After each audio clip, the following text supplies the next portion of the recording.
Hello students, today in this lecture I will continue from where we left in the last lecture. In the last lecture students we were discussing horizontal projection and the first part, the equation of the path of the projectile we had done. Okay. Today we are going to discuss time of flight, then range of the projectile, then velocity of the projectile. Okay, these three things we are going to discuss in today's lecture. So since I am starting up with time of flight, okay, it is the second thing. Second thing was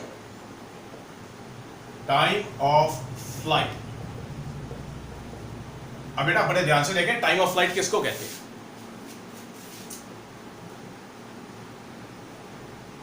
Let us suppose students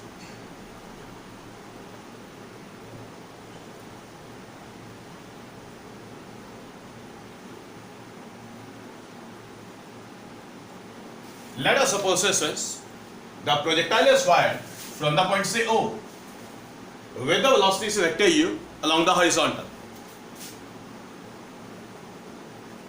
This horizontal is taken as the x-axis and this vertical is taken as the y-axis. And since h is the height above the ground from which this projectile is fired, got it?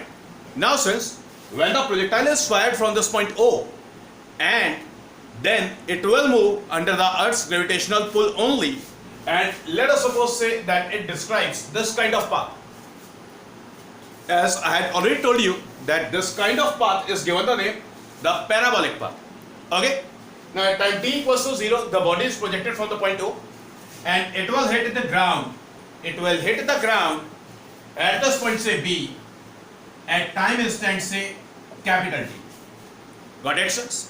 Now this capital T is the time of flight. तो बेटा time of flight को पहले define करेंगे. बेटा release करने के just बाद body move करती है अर्थ ग्रेविटेशनल पुल की वजह से. तो जितने टाइम के लिए बॉडी मोशन में है ग्राउंड पर जस्ट हिट करने से पहले तक, जितने टाइम के लिए बॉडी एयर में है उसको टाइम ऑफ फ्लाइट कहते हैं. क्लियर हो गई बात? तो पहले नोट कर ले, मैं लिखवा रहा हूं टाइम ऑफ फ्लाइट किसको कहते हैं, या फिर मैं ले देता हूं डेफिनेशन दे रहा हूं. It can be defined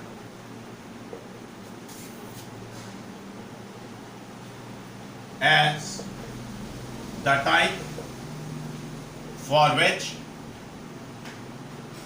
the projectile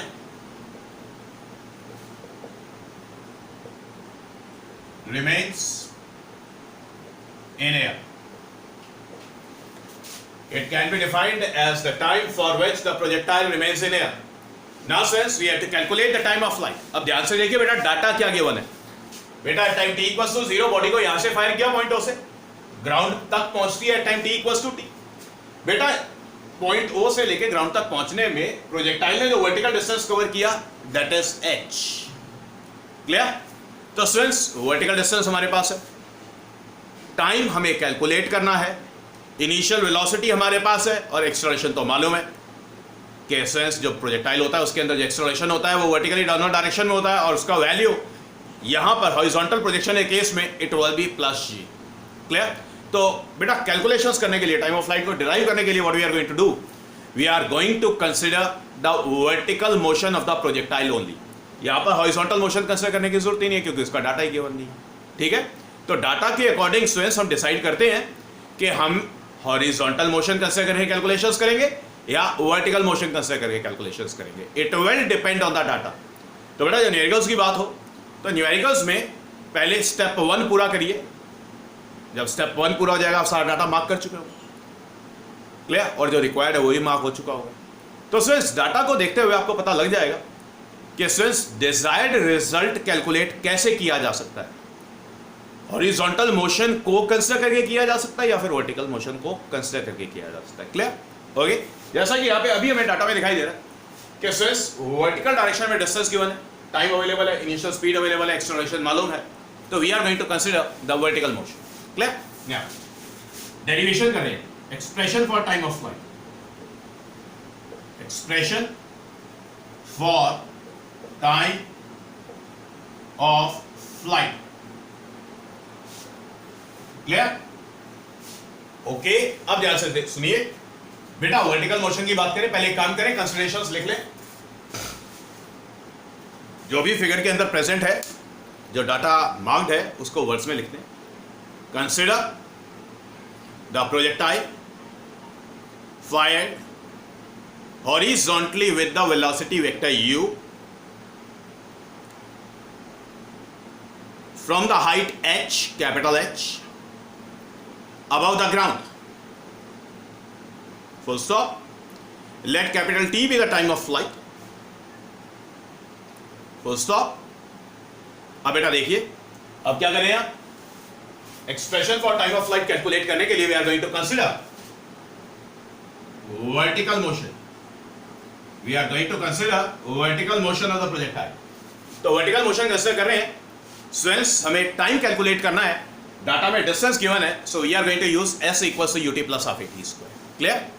Now using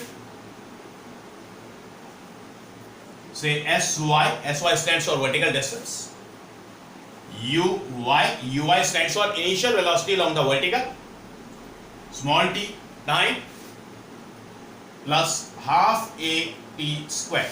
A stands for acceleration. Now the values of the physical quantities which are present in this equation, sy from the figure, clearly the vertical distance is h, uy the initial velocity along the vertical. अब ध्यान से देखिए दोबारा बेटा, initial velocity vector u दिखाई दे रही है, किधर दिखाई दे रही है? हॉरिजॉन्टल के अलॉन्ग दिखाई दे रही है। आपको किधर चाहिए इनिशियल वेलोसिटी का वैल्यू? आपको चाहिए वर्टिकल के अलॉन्ग। तो बेटा वेक्टर u दिखाई दे रहा है, वैल्यू चाहिए वर्टिकल के अलॉन्ग। तो वेक्टर देखिए कि वर्टिकल के साथ में कितना एंगल बना रहा है, जितना एंगल बना रहा है फिर कंपोनेंट ले। तो बेटा ये जो कंपोनेंट आएगा it will B u cos 90 degree. cos 90 कितना होता है? cos 90 होता है 0। एक्सेलरेशन a y लिखे यहां पर भी y कर ले। Acceleration a y it will B equals two plus g, क्योंकि स्ट्रेस मोशन अंडर ग्रेविटी में समझाया था। रिलीज करने के जस्ट बाद देखिए बॉडी किधर मूव कर रही है, या तो बॉडी टुवर्ड्स द ग्राउंड जाएगी या फिर body away from the ground जाएगी। अगर बॉडी टुवर्ड्स द ग्राउंड जाती है तो प्लस जी यूज करना है, अगर body away from the ground जाती है तो माइनस जी यूज करना है। ठीक है, तो we are going to use plus g over here, and small t is equals to से capital T. Capital t is the time of flight, marked है यहां पे। ओके, तो जल्दी से इसको कॉपी करें, फिर मुझे मिटाना पड़ेगा। कॉपी करिए।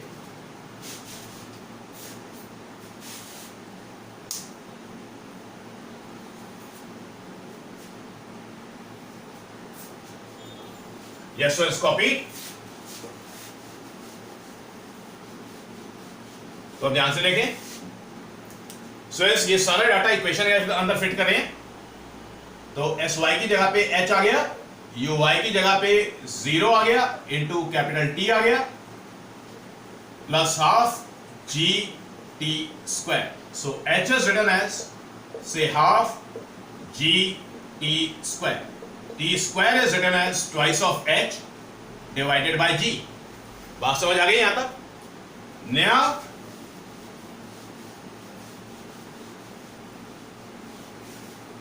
Now this t is written as under root twice of h divided by g. So since it is the required expression for the time of flight. समझ आ गई बात? जल्दी से कॉपी करें, फिर नेक्स्ट स्टार्ट करते हैं।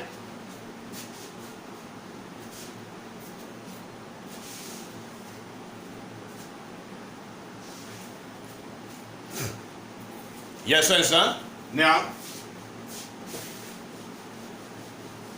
Now since the third thing which we are going to calculate, is the range of projectile. अब बेटा ध्यान से सुनिए, रेंज ऑफ द प्रोजेक्टाइल क्या होता है। बेटा जब प्रोजेक्टाइल को फायर करते हैं, कहीं से भी फायर किया, तो जब प्रोजेक्टाइल ग्राउंड पे हिट करती है तो ग्राउंड पर प्रोजेक्टाइल ने हॉरिजॉन्टल डिस्टेंस कितना कवर किया उसको रेंज कहते हैं। समझ आ गई बात? अब ध्यान से देखिए बेटा, फिगर में ये फिगर दोबारा कॉपी होगा, ये फिगर दोबारा कॉपी होगा। क्लियर? अब ध्यान से देखिए स्टूडेंट्स, बेटा प्रोजेक्टाइल को फायर किया from the point O above the ground. Projectile ये पाथ डिस्क्राइब करती है। तो बेटा ग्राउंड पे जो हॉरिजॉन्टल डिस्टेंस कवर किया प्रोजेक्टाइल ने, that is suppose say capital R. Got it? Ground पर जो हॉरिजॉन्टल डिस्टेंस कवर किया प्रोजेक्टाइल ने, बेटा उसको रेंज कहते हैं। समझ आ गई बात? सो स्टूडेंट्स, ग्राउंड पर जो हॉरिजॉन्टल डिस्टेंस कवर किया प्रोजेक्टाइल ने, उसको हमने आर से डिनोट किया and this R is the range. तो पहले रेंज का definition,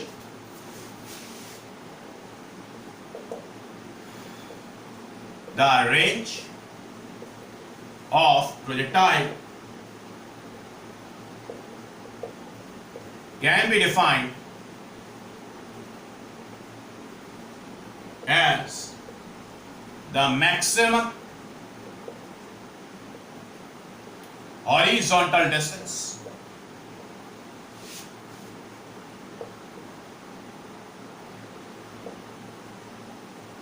covered by the projectile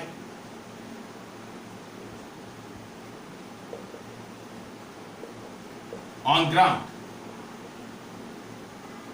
बेटा बात समझ आ गई? The range of the projectile can be defined as the maximum horizontal distance covered by the projectile on ground।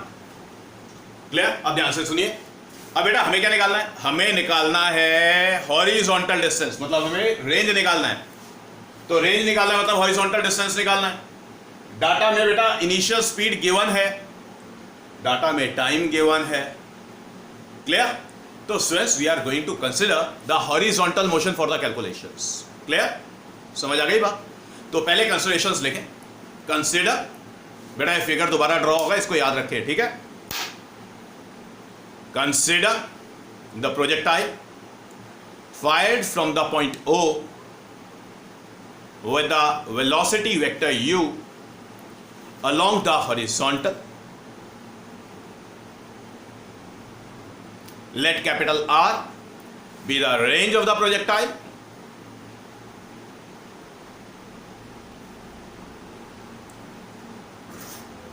Next line में लिखें कंसिडरिंग हॉरिजॉन्टल मोशन। तो उससे हम हॉरिजॉन्टल मोशन कंसिडर करके कैलकुलेशन देंगे।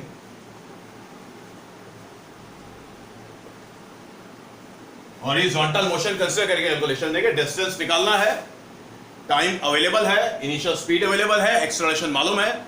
सो we are again going to use s equals to ut plus half at square. Using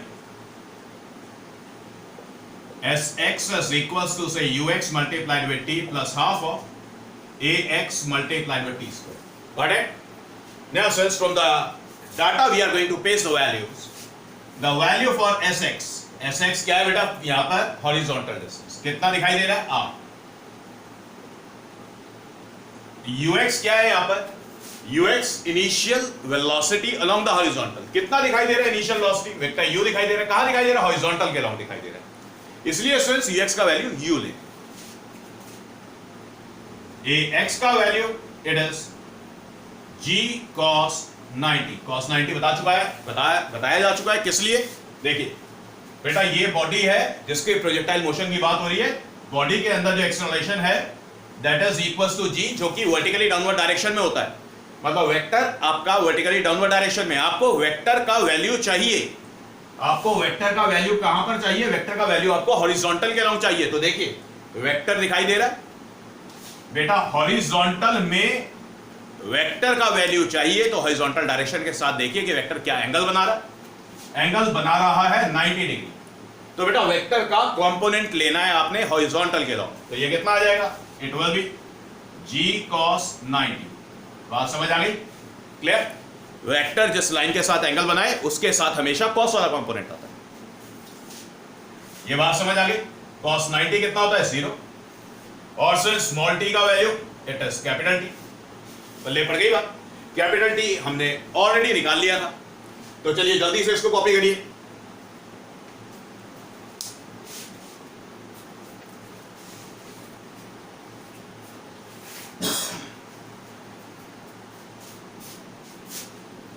Yes, yes, copy.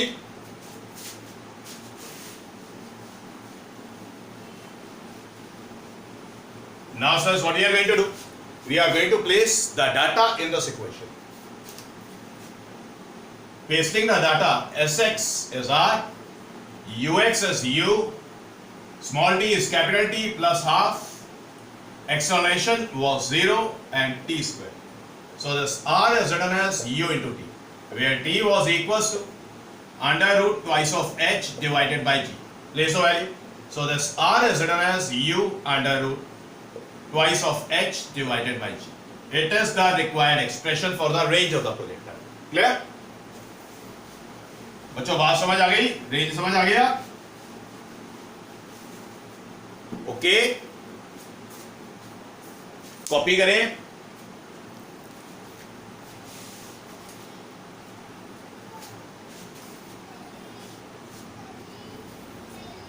Yes, sir, done.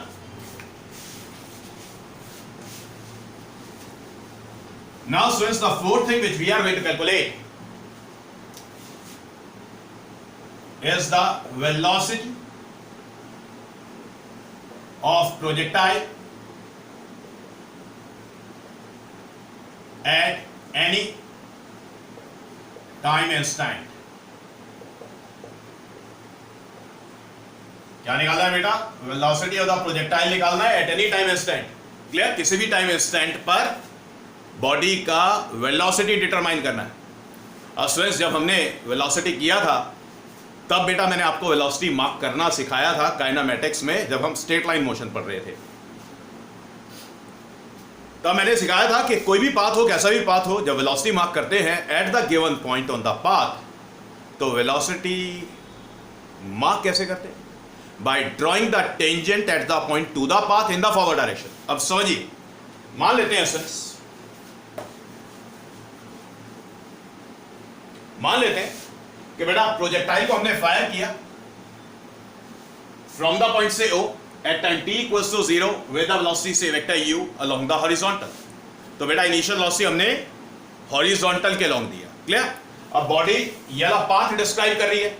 Late us suppose कि body इस point A को cross करती है at any time instant से t equals to t पर. समझ आ गई ये बात? तो स्विच वेलोसिटी पहले तो मार्क करनी होगी. तो पहले वेलोसिटी मार्क करते हैं. We have to draw the tangent in the forward direction. हमने टेंजेंट ड्रॉ कर लिया in the forward direction. And let us suppose say that vector v be the velocity of the projectile at this point say A. Clear? अब ध्यान से देखिए बेटा, जो velocity vector आपको दिखाई दे रहा है, इस वेलोसिटी वेक्टर के आप हॉरिजॉन्टल और वर्टिकल कंपोनेंट्स ले सकते हैं. पल्ले पड़ गई बात. अब देखिए, वेलोसिटी वेक्टर हॉरिजॉन्टल डायरेक्शन के साथ एंगल अल्फा फॉर्म कर रहा है. तो बेटा वेलोसिटी का कंपोनेंट हॉरिजॉन्टल के अलोंग जो आएगा that will be v cos alpha in magnitude. Okay, और वेलोसिटी का कंपोनेंट वर्टिकल के अलोंग जो आएगा that will be v sin alpha. पल्ले पड़ी बात? ओके, पहले फिगर कॉपी करें. पहले फिगर कॉपी करें. फिगर कॉपी करने के बाद कंसीडरेशंस लिखें.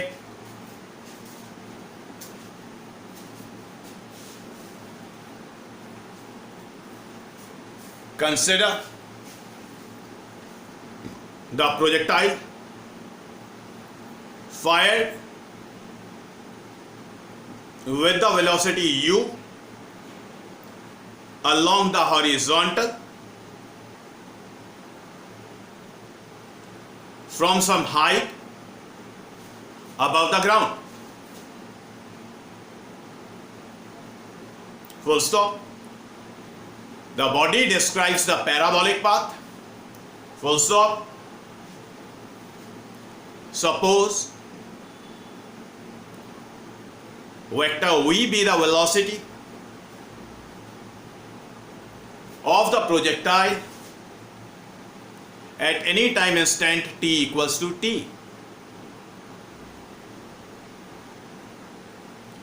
Full stop. Let vector v makes an angle alpha with the horizontal. Full stop. अब ध्यान से मेरी बात बोर्ड पर देख करके समझें. देखिए स्टूडेंट्स, ये वाला जो फिगर है इसको कॉपी करते हैं. स्टूडेंट्स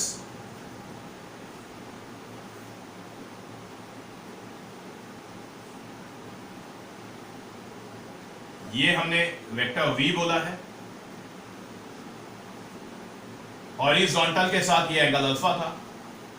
हॉरिजॉन्टल कंपोनेंट का जो वैल्यू आ गया it is v cos alpha, vertical के अलोंग जो कंपोनेंट का वैल्यू आ गया it is v sin alpha.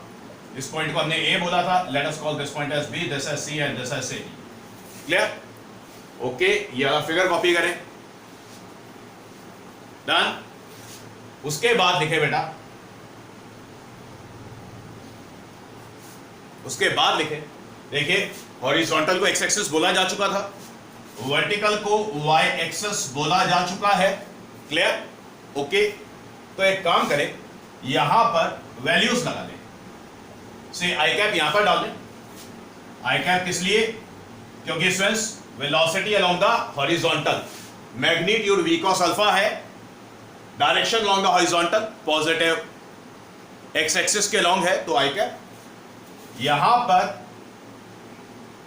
v sin alpha j cap लगा लें। Clear? Now vector v is written as say v cos alpha I cap plus say v sin alpha j cap।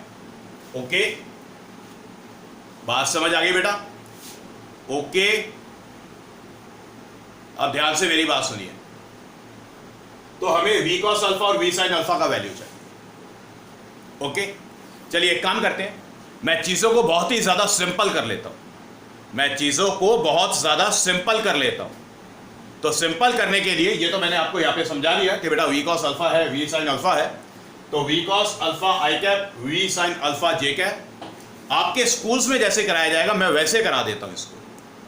तो बेटा instead of marking v cos alpha and v sin alpha, better do one thing, ये करें, ऐसा करें कि यहां पर बोल दें, यहां पर बोल दें कि इट इज से v x I कैप और यहां पर बोल दें वी वाई जे कैप। आपके स्कूल्स में इस फॉर्मेट में कराया जाएगा। ठीक है, तो मैं ये फॉर्मेट वही कर देता हूं। तो यहां पर लिख लें it is say v x i cap और यहां पर मेंशन कर दें it is say v y j cap. Clear? तो यहां पर भी मॉडिफिकेशंस कर लें। तो वेक्टर v को आप ऐसे लिख लें it is say v x i cap plus से वी वाई जे कैप, ऐसे लिखकर छोड़ दें। तो ये अल्फा की टर्म्स में आपके स्कूल्स में दिया नहीं जाएगा, तो इसलिए फिर मैं सोच रहा हूं कि उसको नहीं दे रहा मैं भी। चीज़ों को बल्कि नहीं करते, चीज़ों को सिंपल करते हैं। कॉपी करें इसको, नेक्स्ट लाइन में लिख लें v x i cap is the horizontal component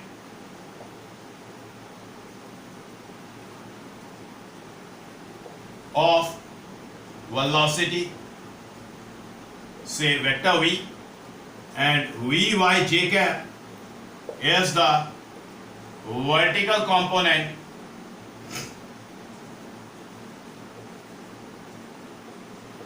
of velocity say vector v। ऐसे लिखे, कॉपी करें इसको। डन। अब देखिए वेलोसिटी का मैग्नीट्यूड अगर लिखना है तो वेलोसिटी का मैग्नीट्यूड कितना हो जाएगा? It will be root of v x square plus से v y square. Got it? अब ऐसा करें स्टूडेंट्स, इस इक्वेशन को फर्स्ट बोल दें, इस इक्वेशन को फर्स्ट बोल दें। वेक्टोरियली हमने डिफाइन कर लिया, मैग्नीट्यूड हमने लिख लिया। ठीक है, कॉपी करें इसको। मैं यहां पर कंटिन्यू कर रहा हूं, इसको भी कॉपी कर लें। एंड डायरेक्शन ऑफ वेलोसिटी से vector v is written as, बेटा यहां पर इस फिगर में tan अल्फा कंसीडर करें। tan अल्फा is written as say vy divided by vx, vy divided by vx। ये वाली साइड वेक्टर्स में कराया गया था पैरेललोग्राम लॉ। ये वाली साइड अगर vy j कैप रिप्रेजेंट करेगी तो ये वाली साइड भी vy j कैप रिप्रेजेंट करेगी। क्लियर? तो स्टूडेंट्स अल्फा की वैल्यू डिटरमाइन करनी है। So this alpha is equals to tan inverse of v y by v x. Got it? तो बेटा मैग्नीट्यूड हो गया, डायरेक्शन हो गया, तो हमें दोनों कैलकुलेट करने हैं। कॉपी करें जल्दी से, फिर मिटाना है।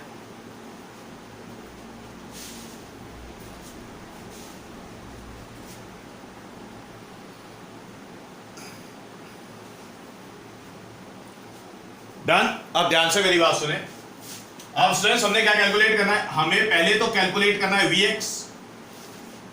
Vx क्या है? Velocity of the projectile at any time t equals to t along the horizontal निकालना है। तो इसके लिए हम यूज करेंगे v equals to u plus at और मोशन कंसिडर करेंगे हॉरिजॉन्टल के अलोंग। क्लियर? क्योंकि हॉरिजॉन्टल वेलोसिटी चाहिए। बात समझ आ गई? नेक्स्ट लाइन में लिखे। अब इसी तरीके से पहले Vx मिल जाएगा, फिर यहां पर Vy निकालेंगे। जब Vy निकालना है तो वेलोसिटी निकालना है अलोंग द वर्टिकल, तो Vy निकालने के लिए वर्टिकल मोशन कंसिडर कर लेंगे। जब बेटा Vx और Vy की दोनों की वैल्यूज मिल जाएंगी, यहां पर लगाएंगे तो वेलोसिटी का मैग्नीट्यूड मिल जाएगा, यहां पर लगाएंगे तो अल्फा का वैल्यू मिल जाएगा। समझ आ गई बात? बस ये काम करना। नया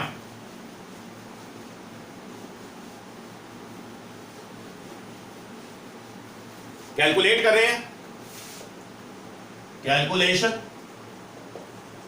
ऑफ Vx। Vx को कैलकुलेट करना है। Got it? इसके लिए बेटा हॉरिजॉन्टल मोशन कैसे करेंगे? हॉरिजॉन्टल मोशन कंसिडर कर रहे हैं और यूज कर रहे हैं Vx इज इक्वल टू से ux प्लस से ax multiplied by t। Got it? अब Vx का वैल्यू पता नहीं, कैलकुलेट करना है। ux इनिशियल वेलोसिटी है अलोंग द हॉरिजॉन्टल, डाटा में दिखाई देगा, it is u in magnitude. ax acceleration है अलोंग द हॉरिजॉन्टल, अभी थोड़ी देर पहले समझाया था, it is g cos 90 which will be equals to 0 and small t is equals to small t, जो कि दिखाई दे रहा है। ठीक है? तो चारों वैल्यूज यहां पर प्लेस करते हैं। तो Vx कितना मिलता है? Vx मिलता है u प्लस 0, तो Vx मिलता है u। तो यहां से क्या समझ आ गया बेटा? यहां से ये समझ आ गया कि प्रोजेक्टाइल मोशन में बॉडी जब पैराबोलिक पाथ डिस्क्राइब करेगी तो बॉडी बेटा किसी भी पॉइंट को क्रॉस करती है तो बॉडी के हॉरिजॉन्टल वेलोसिटी में कोई चेंज नहीं आता। देखिए, initial velocity along the horizontal u था। अब देखो हमने velocity along the horizontal calculate किया at any time t equals to t, ये भी हमारा u के इक्वल निकल के आ रहा है। पहले पढ़ गई बात, पहले जल्दी से कॉपी करें, फिर स्टेटमेंट नोट करनी है।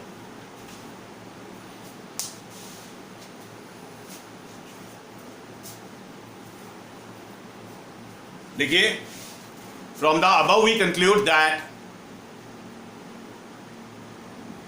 The horizontal velocity of the projectile remains unchanged during its motion because there is no acceleration, there is no acceleration in the projectile along the horizontal। Horizontal के अलोंग बेटा acceleration का component 0 आया था, तो इसलिए बोलते हैं कि एक्सेलरेशन हॉरिजॉन्टल के अलोंग नहीं है। जब एक्सेलरेशन हॉरिजॉन्टल के अलोंग नहीं है तो इसलिए हॉरिजॉन्टल डायरेक्शन जो वेलोसिटी वो चेंज नहीं होगा। बात समझ आ गई? सिंपल सी बात क्लियर हो गई। और ये एक इंपॉर्टेंट 1 मार्कर है जो मैंने आपको स्टेटमेंट दिया है। ठीक है? अब बेटा देखिए, Vx का कैलकुलेशन हो गया, अब हमें Vy का कैलकुलेशन करना है। ठीक है? कॉपी कर चुके हैं आप इसको। अब बेटा कैलकुलेट करना है हमें Vy को। कैलकुलेशन देते हैं Vy का, कैलकुलेशन ऑफ Vy। अब बेटा देखिए, वर्टिकल में वेलोसिटी कैलकुलेट करना है तो of course vertical motion consider करना होगा। वर्टिकल मोशन कंसीडर कर रहे हैं and we are using Vy is equals to say Uy plus say Ay multiplied with small t। Okay बेटा देखिए, Vy मालूम नहीं, कैलकुलेट करना था। Uy initial velocity along the vertical, figure में देखिए इनिशियल वेलोसिटी हॉरिजॉन्टल में दिखाई दे रही है, आपको वर्टिकल में चाहिए, इसलिए वेक्टर u का कंपोनेंट लेंगे वर्टिकल के अलॉन्ग। एंगल 90 दिखाई दे रहा है, जो कंपोनेंट आएगा that will B u cos 90 degrees. Got it? Okay, जो कंपोनेंट आएगा that will B u cos 90 degrees. u cos 90 कितना होता है? 0। ay acceleration on the vertical it is plus g। क्यों? क्योंकि बेटा जब बॉडी को रिलीज किया, बॉडी मूव कर रही है towards the ground, so a is plus g and small t is equals to small t. Now we are going to paste all these four values in this equation. So since vy is written as say 0, beta ui is 0 plus it is g multiplied with small t. तो vy का value जो आपको मिल गया that will be g multiplied with small t. Okay? तो याद रखें, projectile motion में जो वेलोसिटी वर्टिकल में है सिर्फ वो चेंज करती है क्योंकि एक्सेलरेशन भी वर्टिकल में है। क्लियर हो गई बात? तो Vx का वैल्यू मिल गया, Vy का वैल्यू मिल गया, जैसे कि बात हमने एडवांस में की थी। अब निकालते हैं वेलोसिटी का मैग्नीट्यूड, मतलब V का वैल्यू निकालते हैं। कॉपी करें जल्दी से।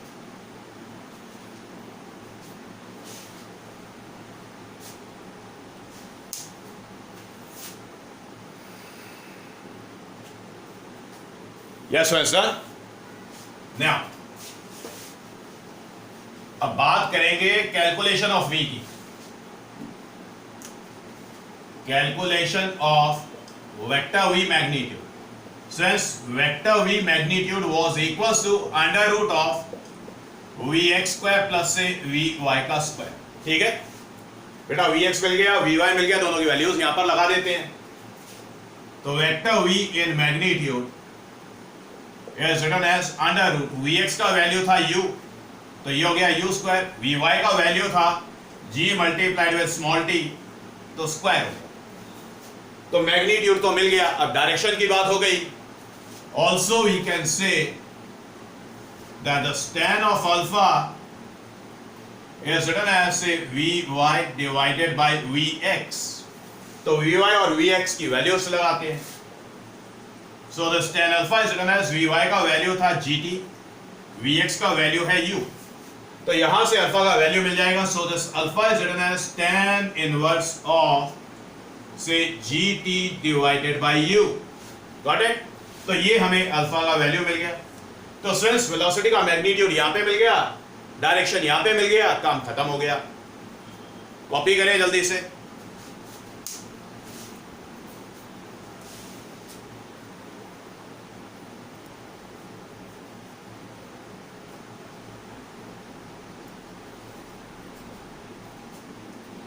यस फ्रेंड्स, यहां तक काम खत्म हो गया। ये बात सिंपल है, समझ आ गई। अब मेरी बात ध्यान से सुने। हॉरिजॉन्टल प्रोजेक्शन हो गया। अब बेटा हम नेक्स्ट लेक्चर में करेंगे एंगुलर प्रोजेक्शन, और उसके अंदर इन टोटल हमें, जैसे यहाँ पर हॉरिजॉन्टल प्रोजेक्शन में 4 चीज़ें डिराइव की हैं, वहाँ पर 5 चीज़ें डिराइव होती हैं। अब या तो हॉरिजॉन्टल प्रोजेक्शन आता है एग्जाम्स में, या एंगुलर प्रोजेक्शन आता है। कोई भी एक चीज़ निकलवाई जाती है, या 2 या 3 चीज़ें निकलवाई जाती हैं, डिपेंड करता है क्या निकलवाया गया है।